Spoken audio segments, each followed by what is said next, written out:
spiritual ego horse. Done! If you're not connected to me, you're out. The almighty God, Amy Carlson, committed suicide. What do we expect? Resurrection? The story of Amy Carlson and her controversial spiritual group, Love Has Won, gripped the nation with a combination of bizarre beliefs, allegations of abuse, and the shocking discovery of the leader's mummified corpse in Colorado. As the unsettling details emerged, it sparked intense scrutiny of the cult's inner workings and how Carlson was able to exert such control over her devoted followers. Amy Carlson, also known as Mother God, had a life filled with various experiences before she founded the Love Has Won cult. Born in 1975, Carlson grew up in Kansas, where she faced challenges following her parents' divorce. She had a difficult relationship with her stepmother and split her time between her mother's house in Kansas and Oklahoma after her parents separated. Despite these early struggles, Carlson was described as a sweet and pleasant country girl during her childhood. She later moved to Dallas and then Houston, where she thrived in a suburban middle-class lifestyle, finding solace in creative outlets like the church choir and theatrical plays. Her family members recall her as smart, beautiful, and possessing an amazing voice, with her youngest sister looking up to her as a role model. During her teenage years, Carlson was popular and charming, although not a dominant personality.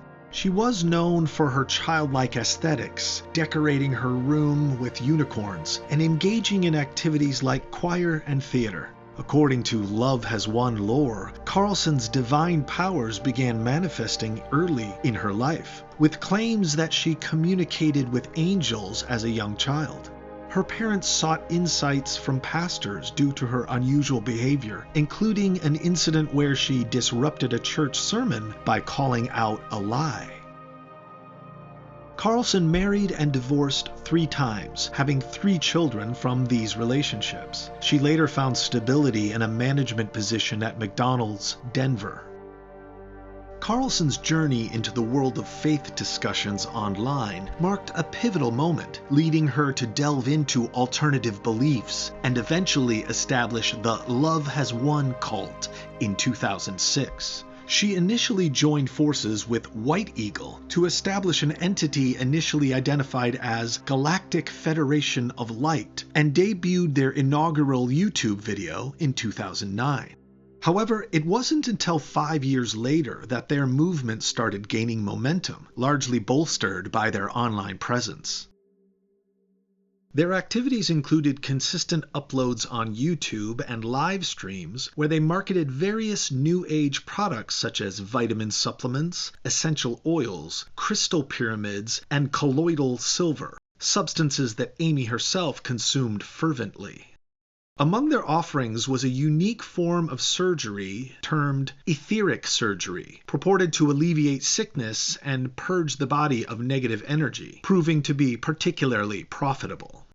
Additionally, the prosperity of their enterprise owed much to Miguel Lamboy, who played a pivotal role as the group's accountant and assumed the role of the new Father God following the decline of Amy's relationship with White Eagle. After the split, she later renamed the group Love Has Won in 2014, becoming its primary leader. Amy Carlson, known to her flock as Mother God, had been a figure shadowed in mystery for years as Love Has Won grew from a fringe New Age sect into a cult with hundreds of believers across the United States and even some international members.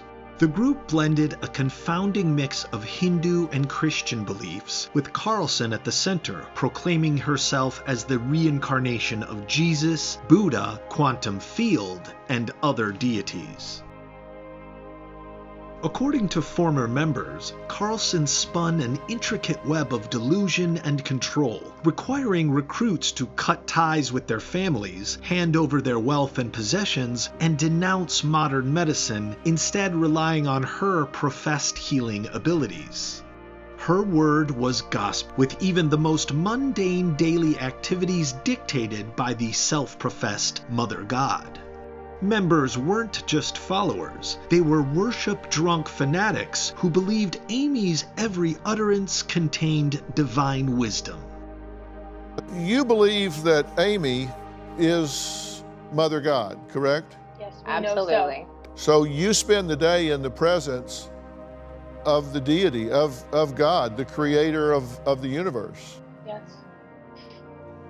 That must be an amazing experience for you. As Carlson's personality cult took an increasingly darker turn in 2020, those closest to her reported her health was deteriorating rapidly amid excessive fasting, consumption of a toxic miracle mineral solution, and sleep deprivation stemming from her obsessive teachings that went on for days. But to her flock, she remained a venerated icon. On April 28, 2021, Miguel Lamboy entered the Salida Police Department with a tale reminiscent of a horror movie. He informed authorities about a shrine housing a mummified corpse of Amy Carlson at his residence in Crestone, Colorado. Despite Lamboy's affiliation with the cult, he claimed ignorance regarding Amy's demise and how her remains came to be in his possession. Upon investigation, police promptly located Carlson at Lamboy's Crestone residence. Carlson's mummified remains adorned with Christmas lights and glitter in a disturbing shrine-like setting. What's more, at least 7 cult members, including children, had been living with the corpse for weeks under the belief that Carlson had not died, but rather her body was being consumed by light. The 7 members, including Carlson's closest disciples, were swiftly arrested on charges of abuse of a corpse, child abuse, and evidence tampering. As the investigation accelerated, chilling new details about the cult's activities came to light. Former members came forward with harrowing tales of psychological torture, sexual abuse allegations involving Carlson's inner circle, and the systematic alienation of recruits from their families, all classic cult techniques to ensure obedience. There were also reports of Carlson forcing members to work relentlessly for her sham businesses to fund the group's activities. An autopsy later revealed that Carlson's death was likely caused by ingesting colloidal mineral supplements, which she pushed her followers to consume in massive quantities while claiming they could treat or cure various illnesses. Despite the findings, some of her devout followers continued to allege she had been purposely poisoned. The case sparked a massive investigation by the FBI, IRS, and Homeland Security into Love Has Won's sprawling tentacles and finances over 35 states. Hundreds of potential victims came forward with allegations of financial exploitation, abuse, and more. This wasn't just a fly-by-night cult, it was a sophisticated criminal operation hiding in plain sight under the guise of religion, stated U.S. Attorney Michael Ybarra. People's lives, families, and life savings were systematically destroyed. At the group's Colorado compound, authorities uncovered evidence of potential child trafficking, millions in cash hoarding, and illegal drug manufacturing related to ayahuasca, a powerful hallucinogenic. The cult's outposts in Hawaii and Costa Rica were also under scrutiny for suspected money laundering.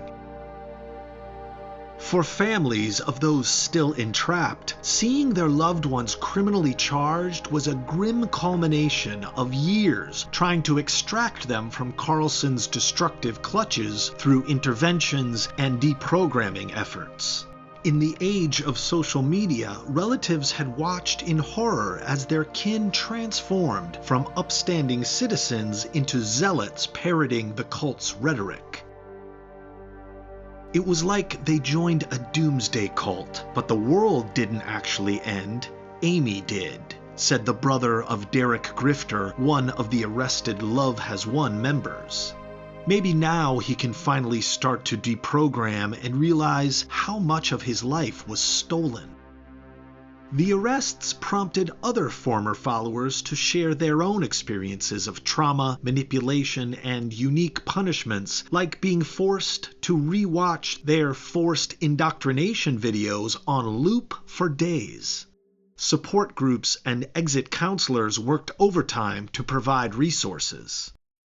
A lot of her members were confused for a while. In an interview, they said, "We were starting to be like, what the fuck? Are they picking her up? Are they gonna take the body? Do we have the body? Are we stuck with the body? Mom's body." So, Who's they?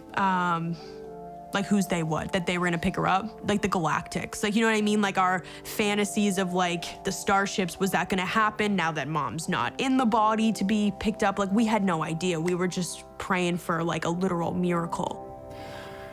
It was inconceivable to me that she would leave her body. I felt it was only possible to ascend the planet with her in a body.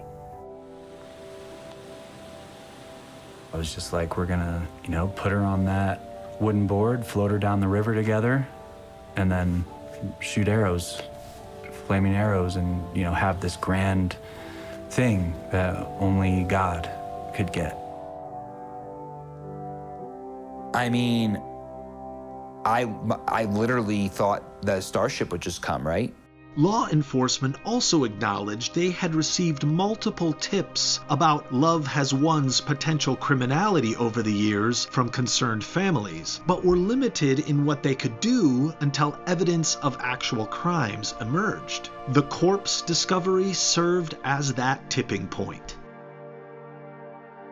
As the former leading figures of Love Has Won awaited trial, they faced extensive charges, including criminal enterprise, financial fraud, child abuse, tampering with evidence, and abuse of a corpse. Federal prosecutors vowed to dismantle every tentacle of the cult's nationwide operations.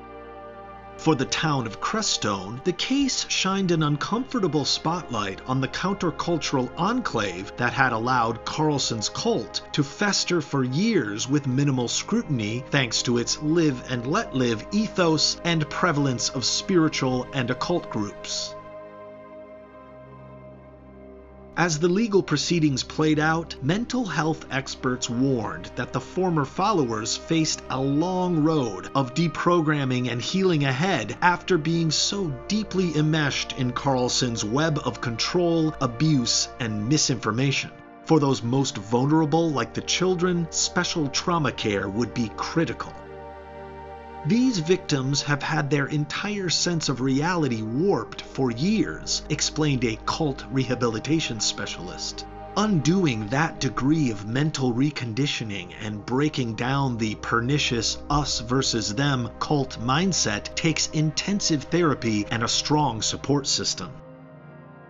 The indelible images of Amy Carlson's corpse surrounded by her sycophantic followers quickly became a global symbol of the dangers of cult indoctrination and undue adherence to self-professed spiritual leaders making divine claims without accountability.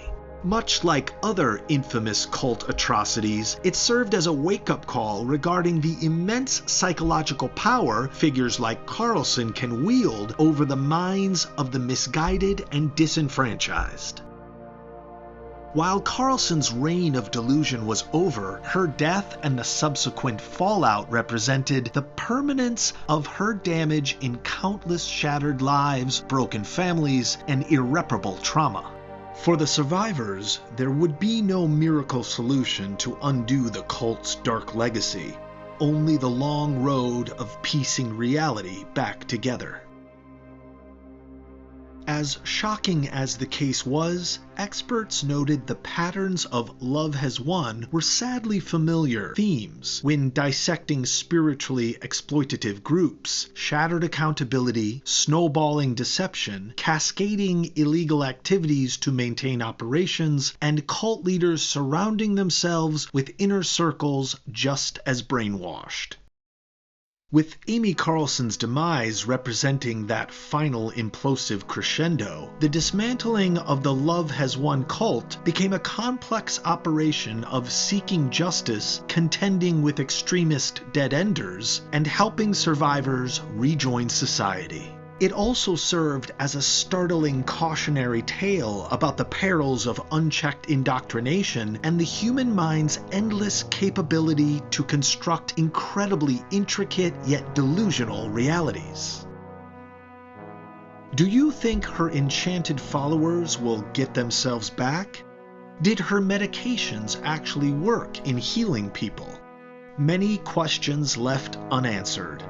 Let us know your thoughts in the comments section. Don't forget to like and subscribe for more true crime stories. Stay safe.